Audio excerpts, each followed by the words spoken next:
أعوذ بالله من الشيطان الرجيم بسم الله الرحمن الرحيم رب اشرح لي صدري ويسر لي أمري واحلل عقدة من لساني يفقه قولي رب زدني علما اللهم فقهنا في الدين آیت نمبر 54 سورہ آراف ان بے شک ربکم تم سب کا ربکم اللہ اللہ ہے الذی وہ جس نے خلق پیدا کیے خلق السماواتی آسمان والارض اور زمین فی میں ستتی 6 ایامن دنوں میں یوم کی جمع ہے ثم پھر ثم استوى قرار پکڑا سین واو یا استوا کا روٹ ورڈ ہے اور یہ باب افتعال سے علا پر علل عرش عرش پر یغشی غین شین یا اس کا روٹ ورڈ ہے ڈھانکتا ہے یغشی اللیل رات کو رات پر النہار دن یطلبہ طالام با اس کا روٹ ورڈ ہے اس کے پیچھے لگا آتا ہے حثیثاً دوڑتا ہوا والشمس اور سورج والقمر اور چاند والنجوم اور تارے مسخرات تابیدار ہیں باب تفعیل سے ہے مسخرات اسم مفعول ہے سین خا را اس کا روٹ ورڈ ہے مسخرات بامری اس کے حکم سے الا سن لو خبردار لہو اس کے لیے لہو الخلق پیدا کرنا ہے مصدر ہے یہ والامر اور حکم فرمانا تبارکا بڑی برکت والا ہے بارا کاف اس کا روٹ ورڈ ہے باب تفاعل سے ہے بڑی برکت والا ہے اللہ اللہ رب العالمین جو رب ہے سارے جہان کا جی اب ہم چلتے ہیں آیت نمبر 55 کی طرف ادعو دال عین واو اس کا روٹ ورڈ ہے پکارو ربکم اپنے رب کو تضرعا گڑ گڑا کر باب تفاعل سے ہے یہ مصدر ہے وخفیہ اور چپکے چپکے انہو بے شک وہ لا نہیں یحب پسند کرتا ہا با اس کا روٹ ورڈ ہے یحب المعتدین حد سے بڑھنے والے عین دال واو اس کا روٹ ورڈ ہے اسم فاعل سے ہے ولا اور نہ تفسدو فساد پھیلاؤ خرابی ڈالو فا سین دال اس کا روٹ ورڈ ہے فل ارضی زمین میں بعد اصلاحیہا اس کی اصلاح کے صاد لام ہا اس کا روٹ ورڈ ہے باب فعال سے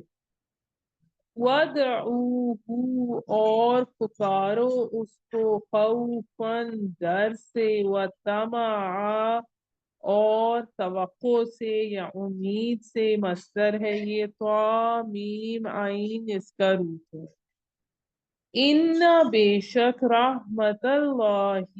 رحمت اللہ کی قریب نزدیک ہے من المحسنین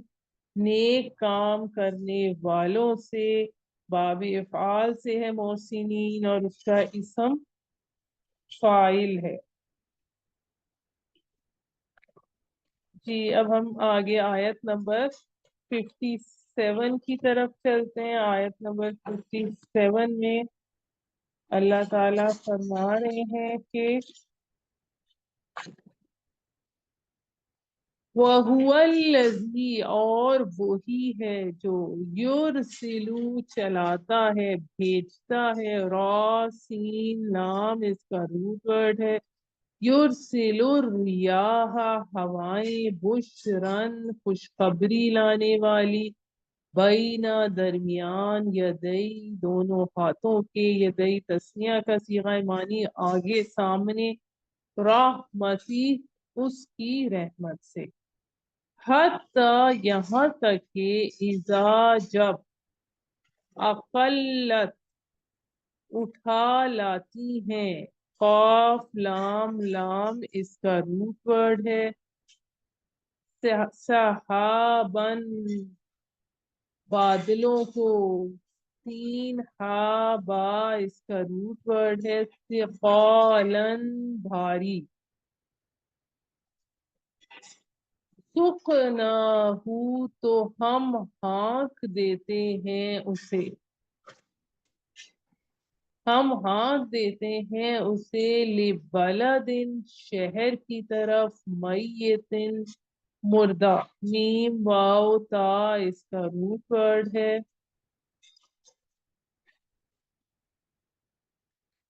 فَأَنزَلْنَا پس نازل کیا ہم نے، بِہِ اس پر، بِہِ الماء پانی، فَأَخْرَجْنَا پس ہم نے نکالا، پس ہم نکالتے ہیں، بِہِ اس سے، من سے، کلی ہر، کل ثمرات پر،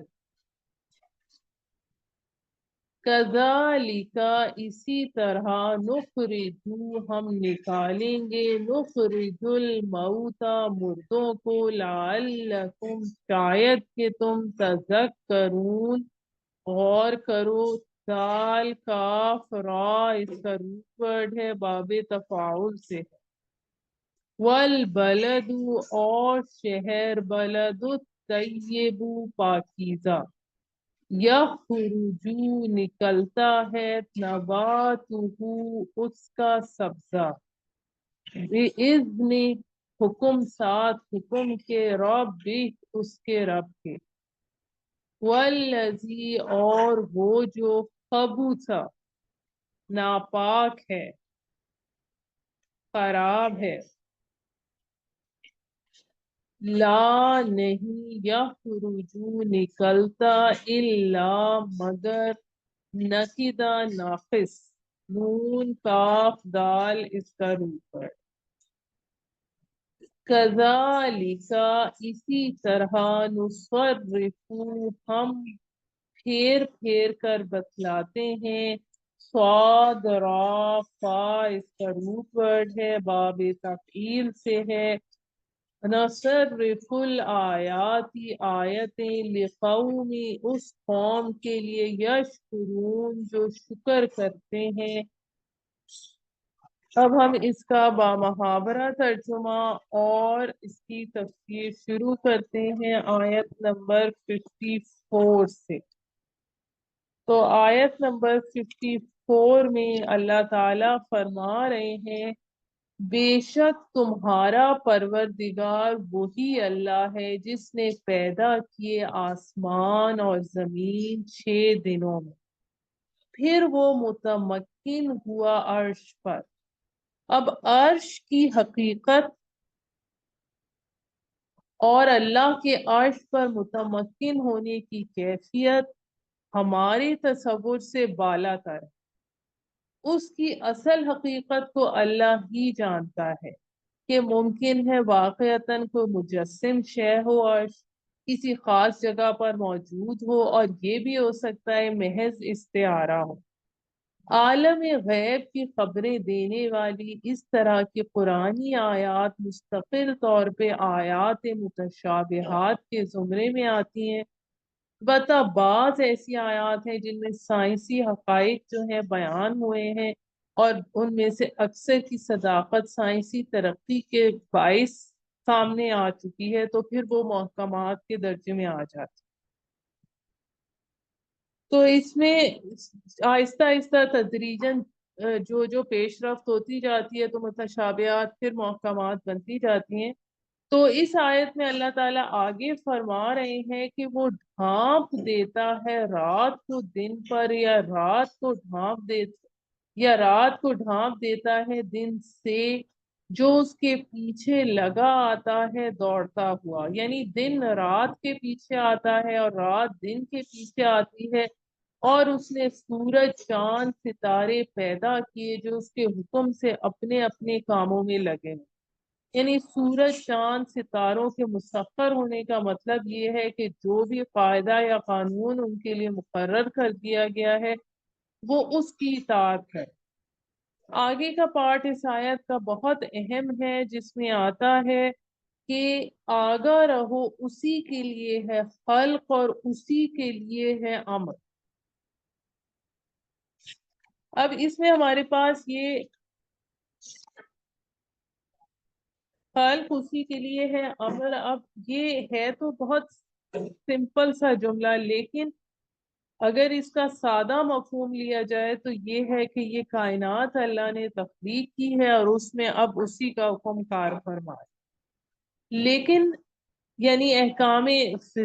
طبیعہ، یعنی فزیکل لاز بھی اسی کے بنائے ہوئے ہیں جس کے مطابق کائنات چل رہی ہے، اور احکام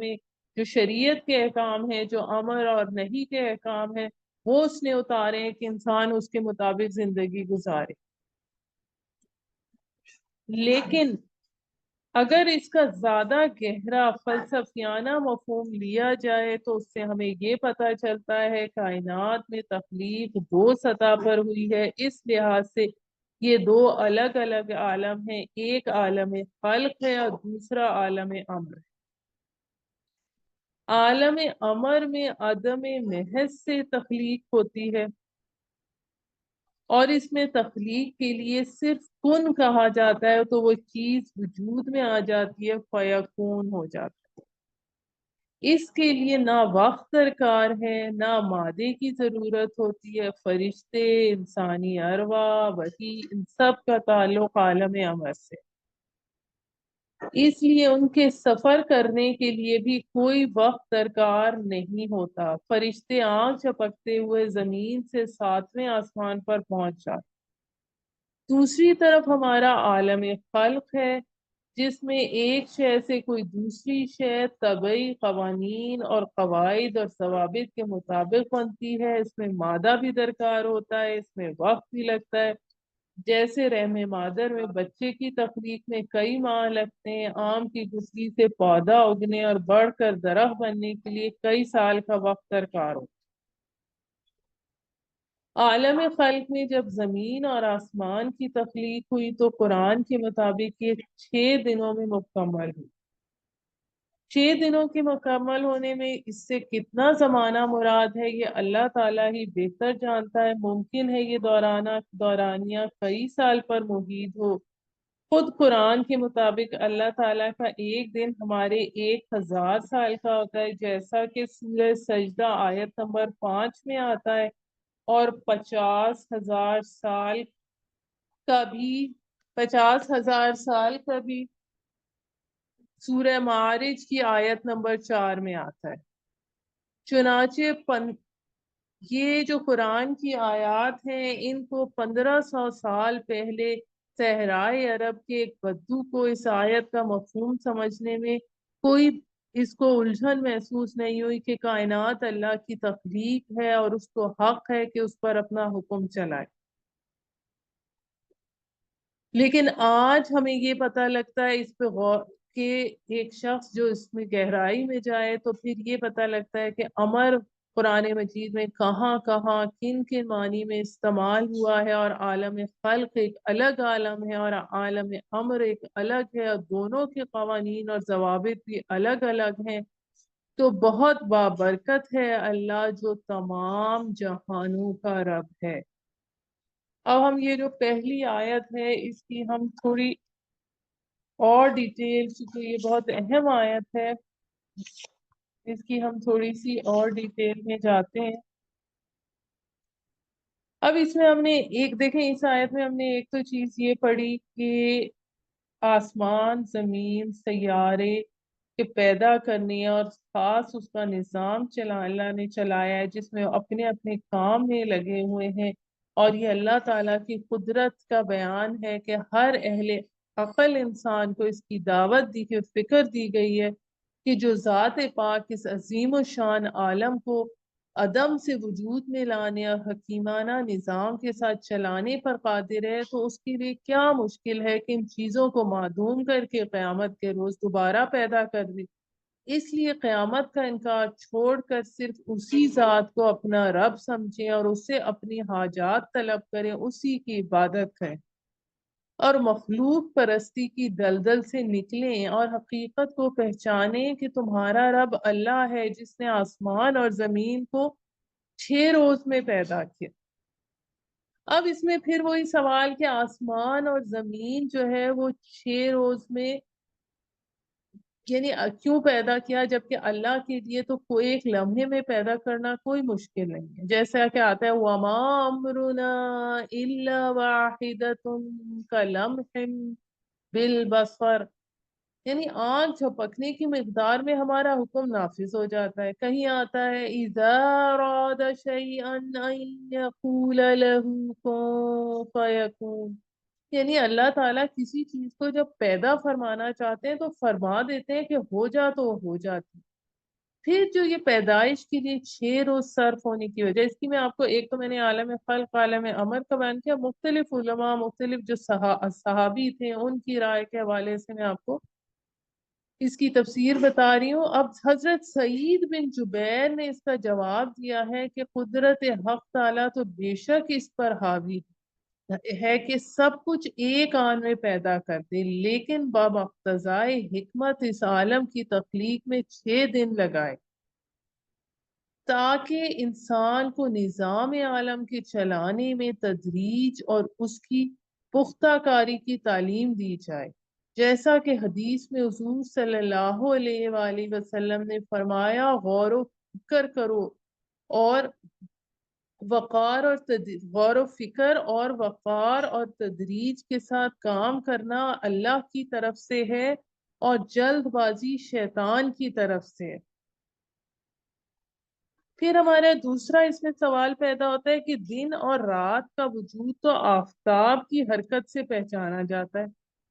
سورج پہ ڈپینڈ کرتا ہے. آسمان اور زمین کی پیدائش سے پہلے جب سورج ہی نہیں تھا تو 6 دنوں کی تعداد کس حساب میں ہوئی؟ تو اس کے لیے بھی وہ مختلف رائے ہیں کہ وہ 6 دن جن میں زمین اور آسمان بنائے گئے وہ ہو ہمارے 6 دن کے برابر ہوں، بلکہ ہو سکتا ہے اس سے بڑے ہوں، جیسے آخرت کے دن کے بارے میں ارشاد ہے کہ 1000 سال کے برابر ہوگا. اب حضرت امام بن حنبل کا قول یہی ہے کہ 6 دن سے آخرت کے 6 دن مراد ہیں، اور یہی قول جو ہے حضرت عبداللہ بن عباس رضی اللہ تعالیٰ عنہ سے بھی منقول ہے. پھر ہمارے پاس اس چیز کی کچھ تفصیل سورہ حامیم سجدہ کی 9ویں اور 10ویں آیت میں اس طرح آتی ہے کہ 2 دن میں زمین بنائی گئی، پھر 2 دن میں زمین کے اوپر کے پہاڑ، دریا، درخت، نباتات، انسان اور حیوان کے کھانے پینے کی چیزیں بنائی گئیں، کل 4 دن ہو گئے. اب اس میں جو ہمارے پاس مختلف رائے آتی ہیں وہ یہ ہے کہ پہلے 2 دن جن میں زمین بنائی گئی اتوار اور پیر ہیں، دوسرے 2 دن جن میں زمین کی آبادی کا سامان، پہاڑ، دریا بنائے گئے وہ منگل اور بدھ ہیں. اس کے بعد ارشاد فرمایا فَقَضَاهُنَّ سَبْعَ سَمَاوَاتٍ فِي يَوْمَيْنِ، پھر 7 آسمان بنائے گئے 2 دن میں، ظاہر ہے 2 دن جمعرات اور جمعے کے ہو گئے، اس طرح جمعے تک 6 دن ہو گئے.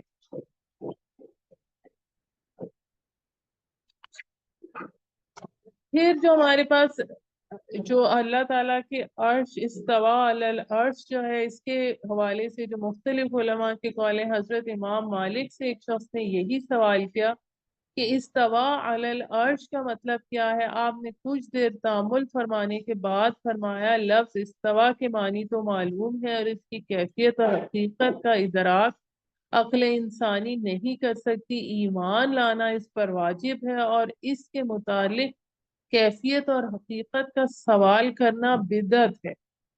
کیونکہ صحابہ کرام رضوان اللہ علیہ مجمعین نے رسول صلی اللہ علیہ وآلہ وسلم سے ایسے سوال نہیں کیے۔ پھر ہمارے پاس وہی جو ہم نے پہلے بات کی کہ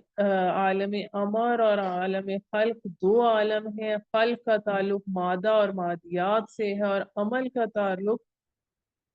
باریک اجزا، یعنی کہ اس میں جیسا کہ قرآن مجید میں آتا ہے قل روح من امری ربی، روح کو امر رب سے فرمایا گیا۔ خلق اور امر دونوں کا تعلق اللہ کے لیے خاص ہونے کا مطلب ہے کہ اس صورت میں یہ ہے کہ آسمان اور زمین اور اس کے درمیان یہ سب جو چیزیں ہیں یہ تو سب مادی ہیں، ان کی پیدائش کو خلق کہا گیا، اور ما فوق السماواتی جو مادہ اور مادیت سے بری ہیں ان کی پیدائش کو لفظ امر سے تعبیر کیا گیا۔ پھر اس آیت کے اینڈ میں جو ارشاد ہوتا ہے تبارک اللہ رب العالمین، اس میں لفظ تبارک برکت سے بنا ہے، لفظ برکت بڑھنے، زیادہ ہونے، ثابت رہنے وغیرہ کئی معنوں میں استعمال ہوتا ہے۔ اس جگہ تبارکہ کے معنی بلند و بالا ہونے کے ہیں جو بڑھنے کے معنی میں لیا جا سکتا ہے اور ثابت رہنے کے معنی میں بھی، کیونکہ اللہ تعالیٰ قائم اور ثابت بھی ہیں۔ پھر اسی آیت کے حوالے سے آپ کو یہ بھی بتاتی چلوں کہ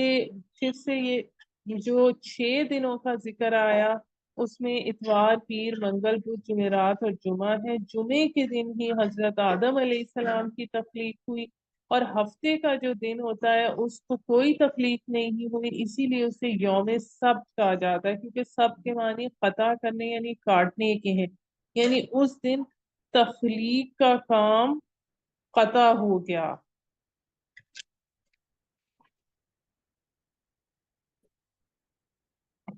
پھر اب ہم اس سے اگلی آیت نمبر 55 پر چلتے ہیں۔ آیت نمبر 55 اور 56، آیت نمبر 55 میں آتا ہے پکارتے رہا کرو اپنے رب کو عاجزی کے ساتھ اور چپکے چپکے، یقیناً وہ حد سے گزرنے والوں کو پسند نہیں کرتا، یعنی زیادہ بلند آواز سے دعا مانگنا اللہ کے ہاں پسندیدہ نہیں ہے۔ اور پھر آیت نمبر 56 میں آتا ہے اور زمین میں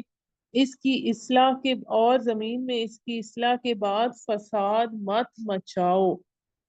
اور اللہ کو پکارا کرو خوف اور امید کے ساتھ، یعنی اللہ کو پکارنے، اس کو دعا کرنے کے دو پہلو بتائے گئے ہیں کہ اللہ کو جب پکارو تو گڑ گڑاتے ہوئے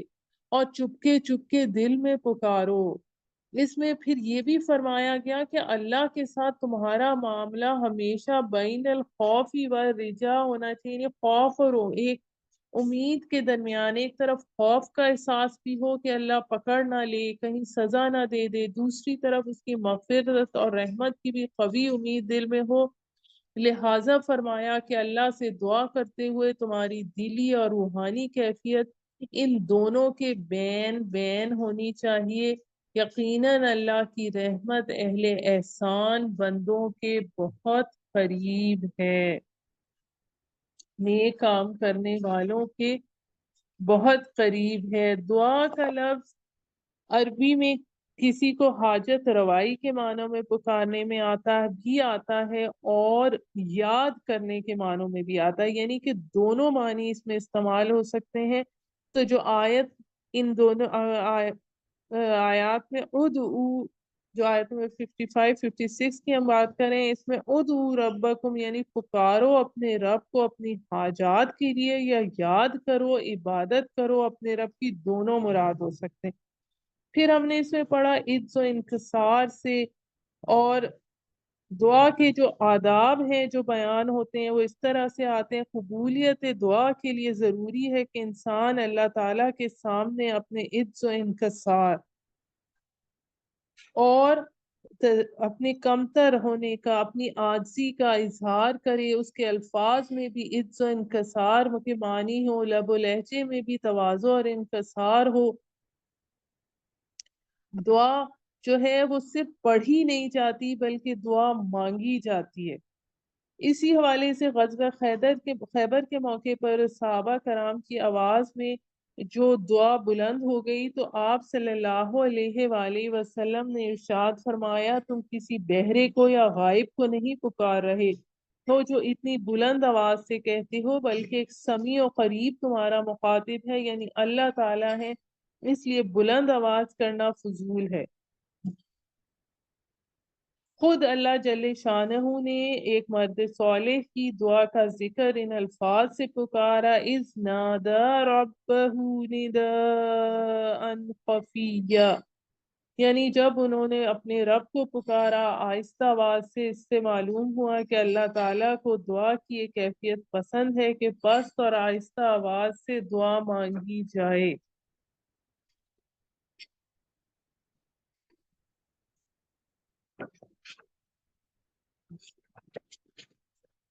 پھر اس میں ہمارے پاس کچھ چیزیں اس حوالے سے جو اور آتی ہیں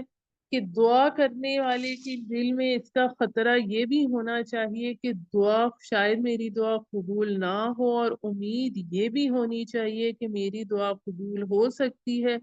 کیونکہ اپنے خطاؤں اور گناہوں سے بے فکر ہو جانا بھی ایمان کے خلاف ہے، اور اللہ کی رحمت واسعہ سے مایوس ہو جانا بھی کفر ہے۔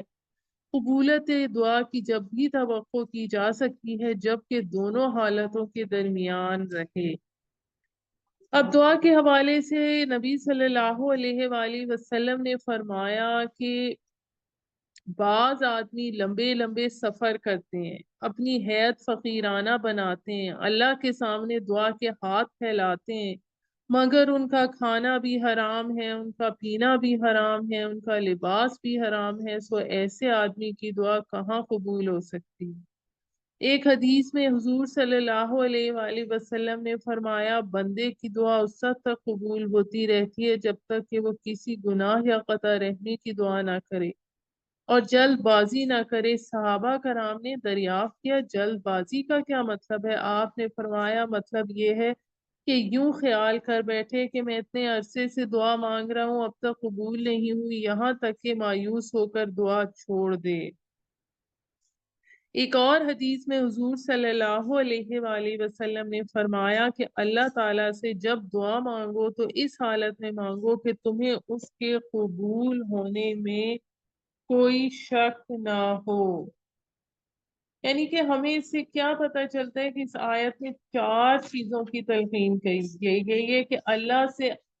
آہوزاری اور خفیہ طریقے سے دعا کی جائے، جس طرح کے حدیث میں آتا ہے، لوگوں اپنے نفس کے ساتھ نرمی کرو، یعنی آواز پست رکھو، تم جس کو پکار رہے ہو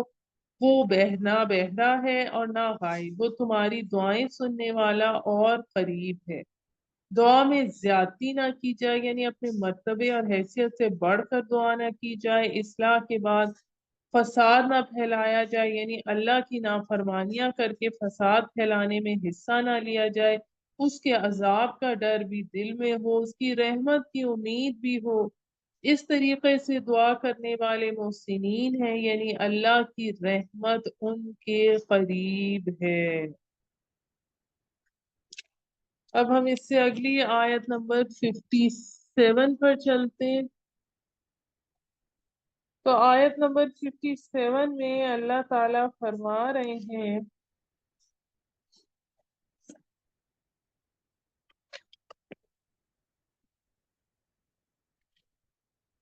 اور وہی ہے جو بھیجتا ہے ہوائیں بشارت دیتی ہوئی اس کی رحمت کے آگے آگے،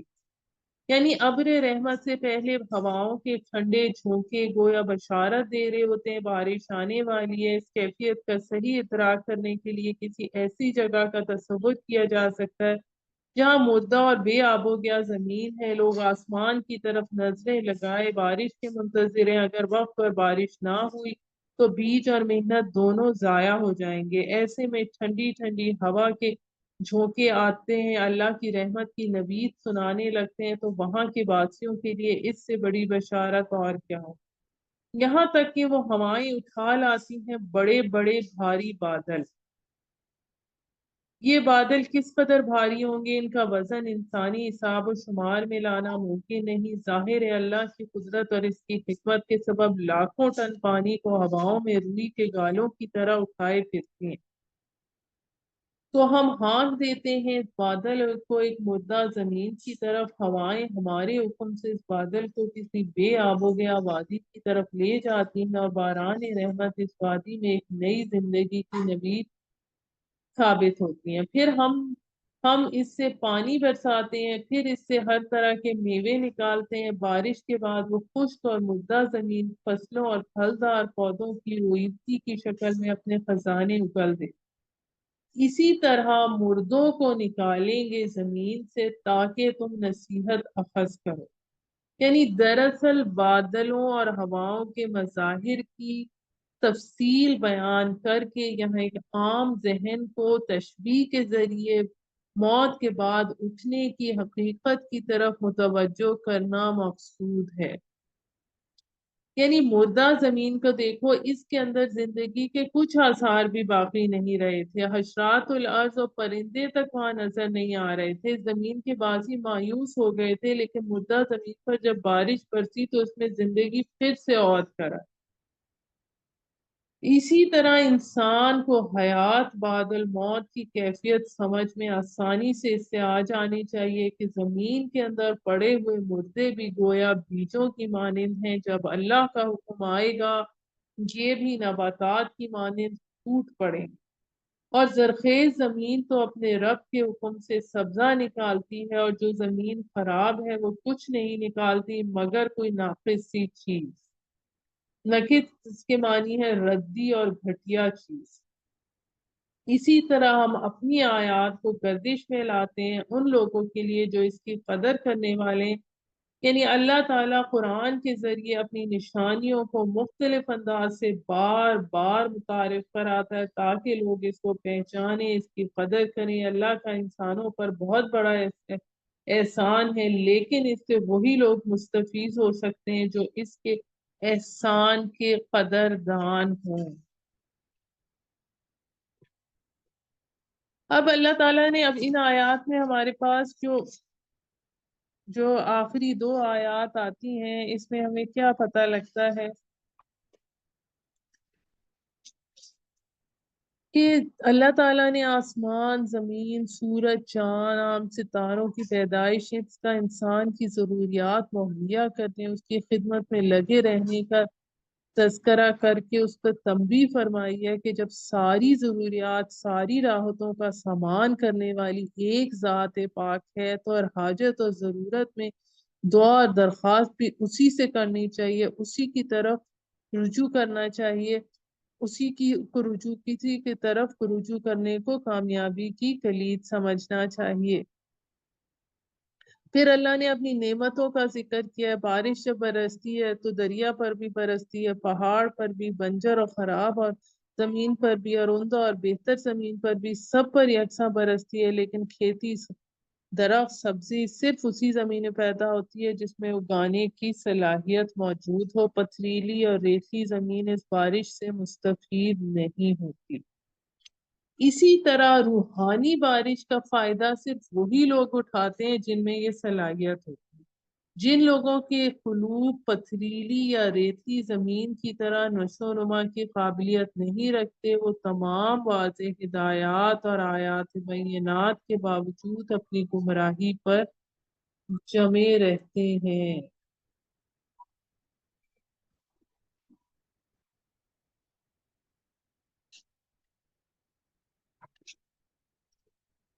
اس کے حوالے سے ایک حدیث میں آتا ہے، رسول صلی اللہ علیہ وآلہ وسلم نے فرمایا قیامت میں سور 2 مرتبہ پھونکا جائے گا۔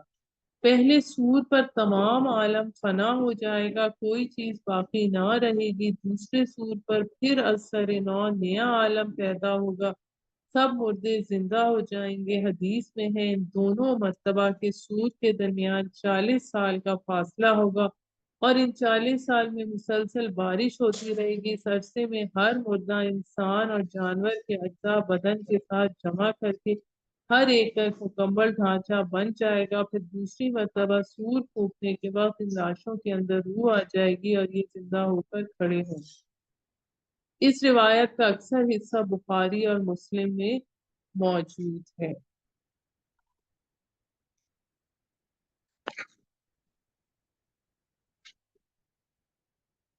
یعنی کہ ان آیات میں اپنی الوہیت اور ربوبیت کے اسبات میں اللہ تعالی مزید دلائل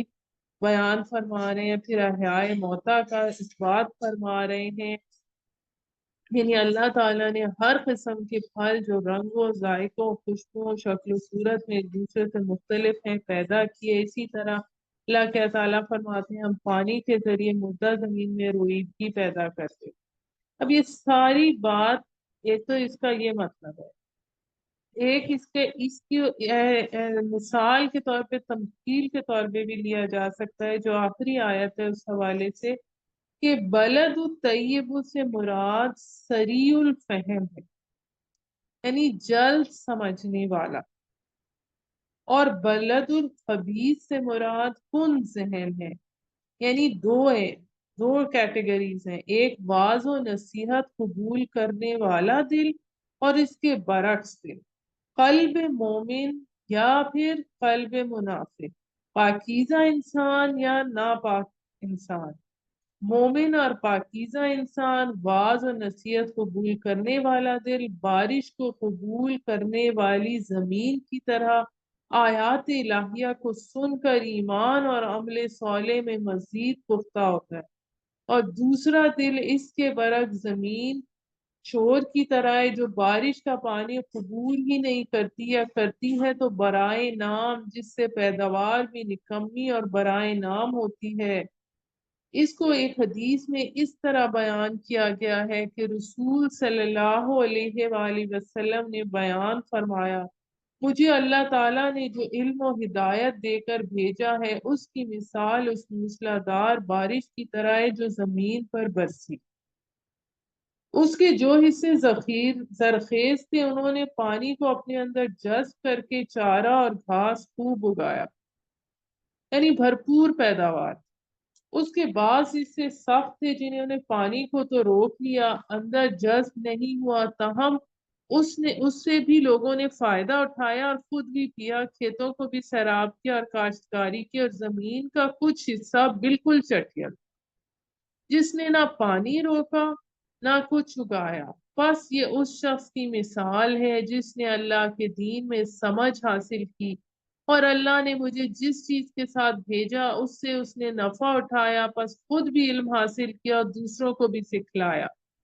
اور مثال اس شخص کی بھی جس نے کچھ نہیں سیکھا اور نہ ہی ہدایت قبول کی، اور جس کے ساتھ